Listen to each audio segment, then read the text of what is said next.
here and welcome back to another video. It's been a while since I last posted a video here on my channel, but for today's video, I'm going to take you guys with me to run some errands. Ang dami kong gagawin. But first things first, i-share ko muna yung life update ko. I gave birth last September. So yung last video ko na na-post, I was 7 months pregnant that time. Huling travel ko na yun na pinayagan ng OB ko. Sabi niya sa akin, pag last na tong Shanghai, China mo, pag uwi mo ng Pilipinas, kailangan natin mag-prepare for your delivery. So, yun, ang daming nangyari sa akin. But it was a chill pregnancy. Hindi naman ako pinahirapan. I think the most challenging is yung after, because I delivered the baby via CS. So, hindi ganun kabilis yung recovery ko. I think it took me 1 to 2 months bago ko na-feel na, okay na ako, maski pa paano. Now, I'm still on maternity leave. So, ginagawa ko muna yung mga dapat kong gawin. Like, I wanted to have my hair cut, kumuha ng bagong contacts, kasi I think expired na yung last ko na contacts. Ano pa ba yung gagawin ko? Magpapa-check up. So yun, I think it's been a very humbling experience yung motherhood. It really changes you in so many ways. Pero ang pinaka hindi ko siguro ma-express kung paano gaano kasarap maging nanay, like super low bat ka, antok na antok ka or pagod ka, ganyan, tapos biglang pagising mo ma-realize mo, may baby ka, ganon yung feeling. So, it was a very chill pregnancy. Parang ang dami nga nagsasabi no na hindi halata. Pero nung punta na ng 8 months or 37 weeks, ganyan, talagang biglang lobo yung tiyan ko. But during the times that I was still filming and on my work trips, hindi siya masyadong halata. At di ko naman din tinatago siya. I just don't feel like sharing it here on my channel. Kasi parang hindi ganun yung type of content na inaano ko. But I think you guys deserve to know what happened during the course of the time na hindi ako nakakapag-post ng video. So yeah, welcome to motherhood. So it's additional content yon. So ang bagay siguro na mas nagbago sa akin, akala ko nung una parang mahirapan ako in terms of finances, in terms of diaper, gatas, ganyan. But I'm currently I'm exclusively pumping. Ang hirap, parang di ko makompose yung sarili ko at yung thoughts ko, parang kalimutan ko ng humarap sa camera, ganyan. But yeah, I'm exclusively pumping. I'm going to share with you yung mga dinadala ko every time I go out.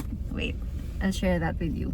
So, ayan yung mga current kong dinadala. Ang dami tuwing lalabas ako. This is my Mom Cozy breast milk cooler. Super handy nito. And this is the bag that I always bring with me. Kasi sobrang dami mong mailalagay.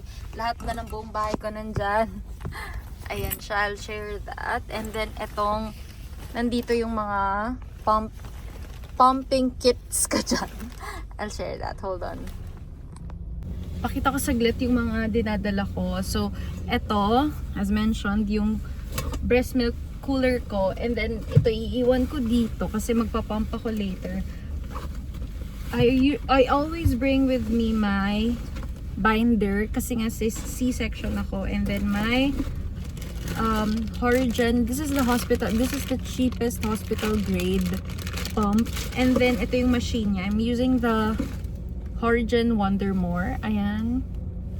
So, ito yung siya sa tote bag. And of course, hindi mawawala yung nursing, nursing shawl.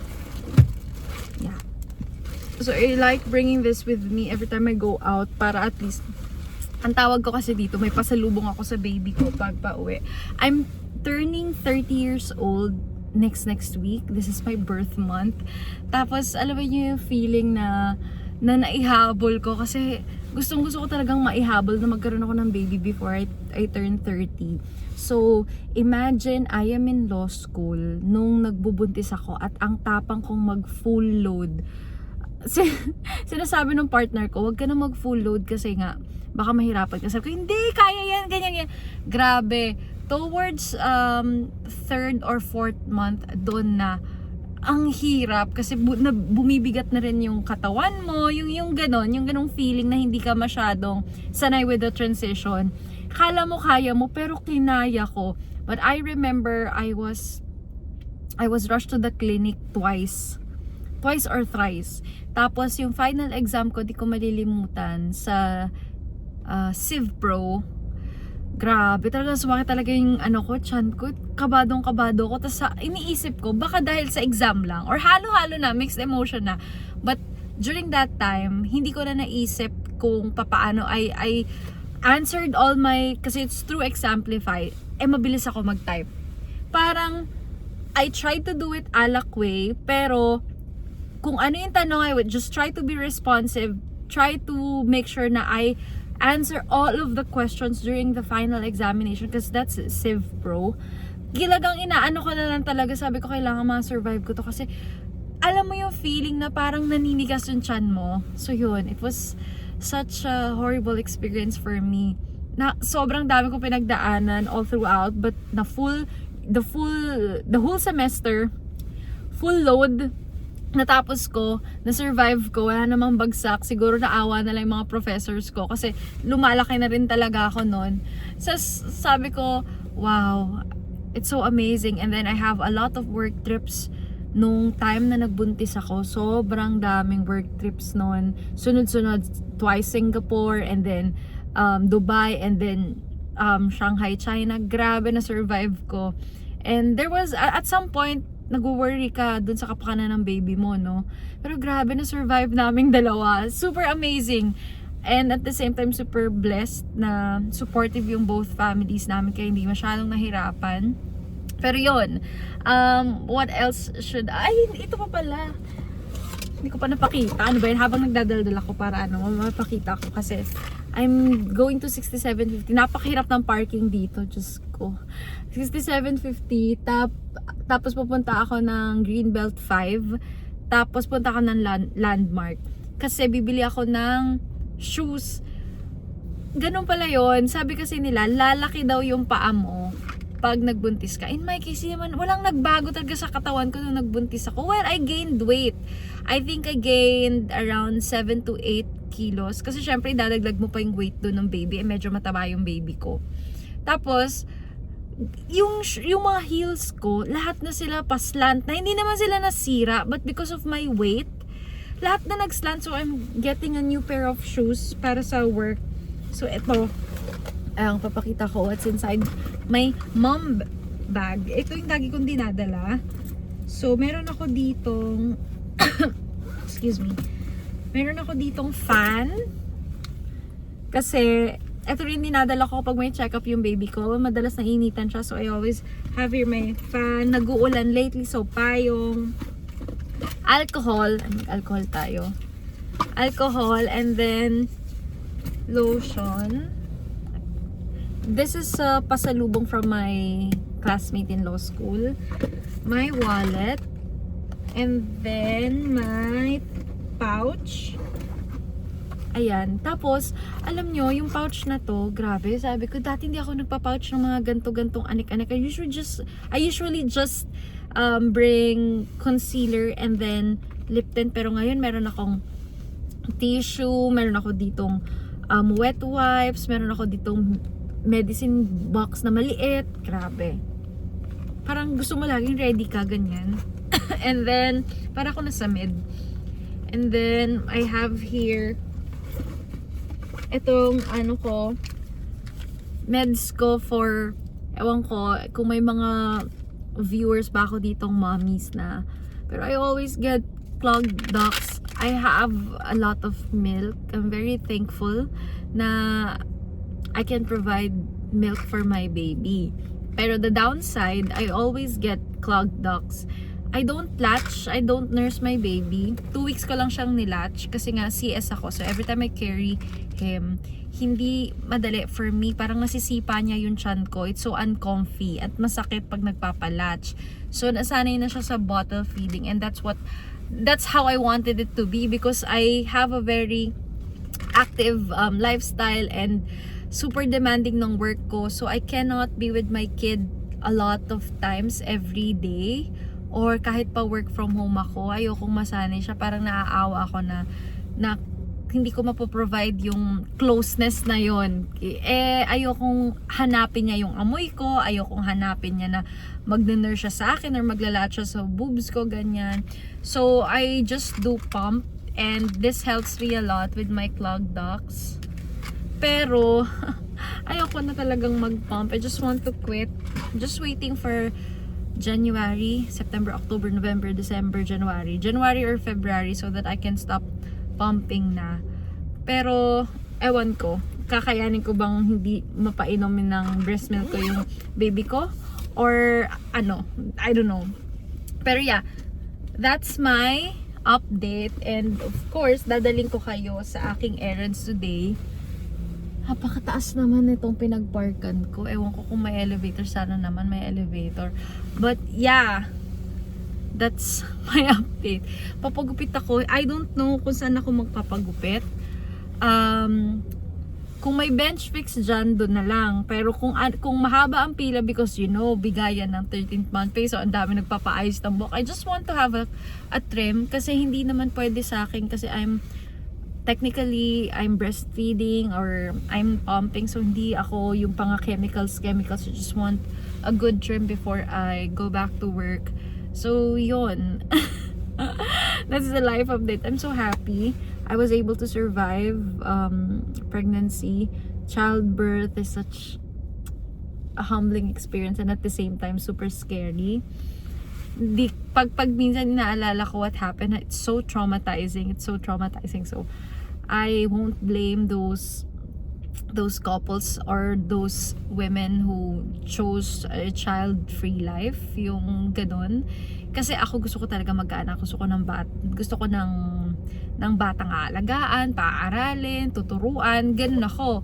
But of course, there are also women na ayaw nung ganun, because maybe they don't like the idea of responsibility or bringing that kid into life. Maybe they have past experiences. So ako iba. Pero if I have friends that chose not to have kids, sasabihin kong okay lang din, because of what I went through. Sobrang hirap, nakakatrauma yung buong pagle-labor and all. Sometimes I just feel so amazed of how women's body are created. Grabe yung katawan. I mean, I went through 7 layers kasi pinicturean talaga, parang binidyohan yung katawan ko na hinihiwa. Tapos grabe, pag iniisip ko, 'di ba, kapag ma-prick ka nga lang ng needle, or kaya parang masugatan ka lang, paper cut, ganyan, 'di ba, parang masakit na. Imagine going through that 7 layers kahit na may anesthesia ka. The recovery is just I can't imagine going through the same pain again. The same struggle, the same uncomfiness. Super uncomfortable. But ang funny lang kasi people would say na mahirap daw or masakit daw yung CS. But in my case, nung nandun na ako sa delivery room at isi-CS na nga ako, wala akong maramdamang sakit.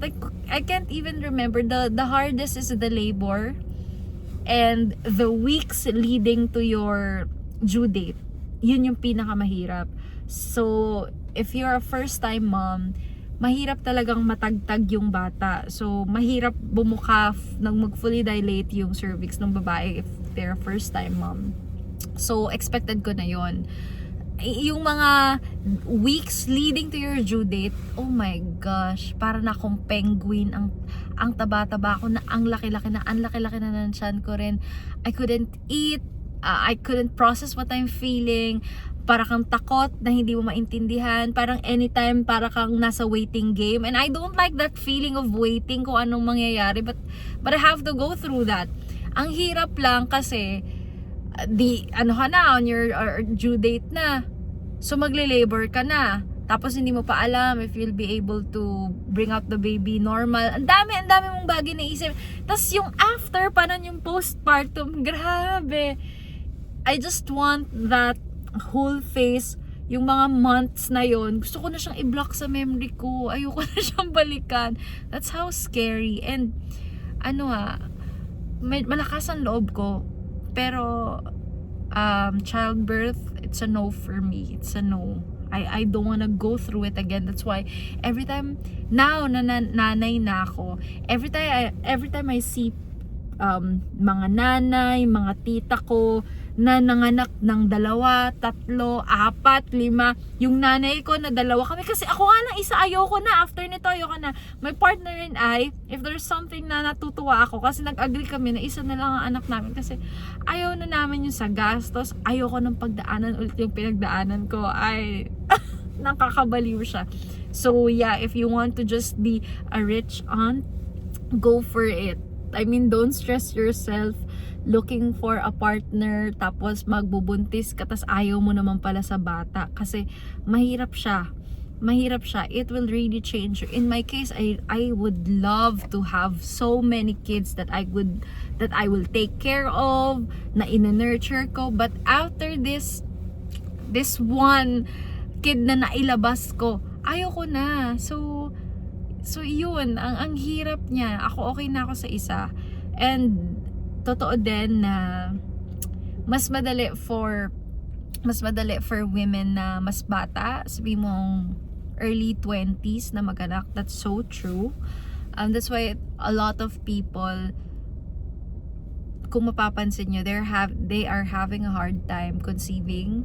Kasi stress, age, totoo yun eh. And for someone na katulad ko na gusto talaga magkaanak, hinabol ko talaga na before 30, and it's my goal, because parang hindi ko kaya na lalagpas ako ng 30 na alam kong mahihirapan ako magbuntis. Ang dami ngayon. I mean, those people who are well off, those people who are prepared, financially stable, merong magandang career, merong ipon, may emergency fund, daming investment, pero hindi sila nabibiyayaan ng anak. And I don't wanna end up one day waking up and wala akong anak because matanda na ako, masyado akong nag-focus sa career ko, nag-focus sa pag-aaral, yung ganon. But there are also cases na mga matatanda na nagkaanak, but I don't wanna risk that. But there are people who will risk everything just to have kahit isang anak.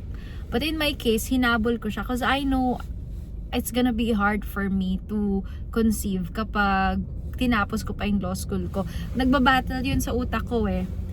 Will I want a kid before I finish law school or after law school? And the straight answer is that I need to consider my age. So talagang dapat before.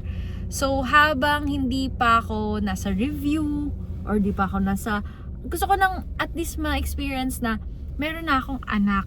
So yeah, I don't want to have another kid. Okay na ako sa isa. I'm happy with my baby boy. Kanina nga, cause my parents are taking care of my son while I'm out. So every time na may errands ako sa labas, ganon. Kasi ngayon lang naman ako nakakalabas na matagal. Kasi most of my lakads, lagi lang check up ng baby, bakuna, ganyan. Check up ko kasi I went through CS nga eh, so I had to go back to the hospital every week. After kong manganak, for the changing of my dressing, para i-monitor yung tahi ko. So ngayon lang ako nakakalabas na masasabi ko na nakalabas talaga ako ng whole day, yung ganun. Kasi usually talaga balik agad sa bahay. So yeah, I'm so thankful for my parents, for my family, for taking good care of me and my son. Kasi kung ako lang, di siya talaga for me. Minsan niisip ko, kung nga am I a bad mother? Because paghele lang ng bata, hirap na hirap ako. Tapos parang ang bigat-bigat niya kasi. Para bang kumikirot yung tahi ko. Ganon. And hindi naman siya sa pag-iinarte. That's really how it is kasi CS ka. And sometimes whenever I think of what happened during my labor and pregnancy, sabi ko sana na normal ko, but I'm gonna save that for another video because I'm not yet ready to share what I went through. Basta masasabi ko lang is super hirap, and I'm really amazed. Talagang ang galing ng katawan natin, yung wonders ni Lord, grabe. For every mother who went through either normal delivery man yan, unmedicated, CS, mahirap. Sobrang hirap. So, parang lalo kong minahal yung nanay ko after going through CS. Kasi CS din kami pinanganak ng nanay ko. Parehas kami ng kapatid ko CS. Tapos ako CS dun sa baby ko. So, yeah. That's the life update. Tara na dahil masyado nang tumatagal. It's 1:30. Punta muna tayo ng 6750 para ipalinis yung Pandora bracelet ko because that's very sentimental to me. Niregalo yun nung boyfriend ko. So, tara, i-ano muna natin yan. And then, I'll go to Greenbelt 5. Magpapagupit ako. I'm gonna buy a pair of wedge shoes. Tapos, I'll go to Watson's. And then, sana may Shake Shack dito or Soban. Because I'm craving Korean. And then, I'm craving for the milkshake of Shake Shack. Let's go! Nahihirapan akong mag-explain. Pero, tara na. Paano ba to? Kailangan ko ba tong... Anyway, let's go! Let's do a quick voiceover. We're here at Frankie's and we're getting a pair of shoes from Midrab. Nakita ko na to sa Instagram and I asked them to send it here sa physical store. So I got the black wedge. So I really love this brand. Super ganda. After, I had to get some food. Hindi ko talaga gustong mag-pho ngayong. Pero ito na yung pinakamalapit. Nagpagupit and then I went to my car and I think that's it.